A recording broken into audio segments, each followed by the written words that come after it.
عزیزان من، آج کا چوتھا وظیفہ یہ سورۃ الکوثر کا ایسا گوہر نایاب ہے جو اللہ رب العزت کی خاص عطاؤں میں سے ایک عطا ہے۔ سورہ کوثر قرآن پاک کی سب سے چھوٹی سورت ہے اور اس کے خصائص اسی قدر زیادہ ہیں۔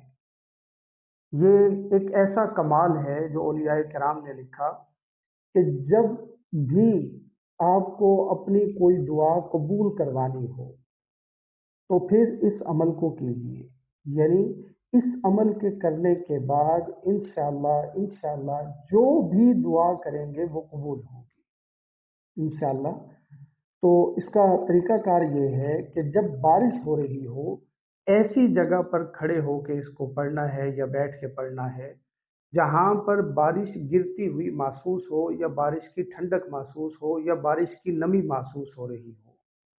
تو سورہ کوثر اس عالم میں فقط 100 مرتبہ پڑھنی ہے، یعنی ایک تسبیح سورہ کوثر کی پڑھی جائے گی، اور اس کے بعد اسی جگہ پر بیٹھ کے جہاں پہ بارش کی کیفیت محسوس ہو رہی ہو تو اس جگہ پہ بیٹھ کے آپ نے دعا کر لینی ہے۔ انشاءاللہ اللہ رب العزت جو دعا مانگیں گے وہ قبول کرے گا۔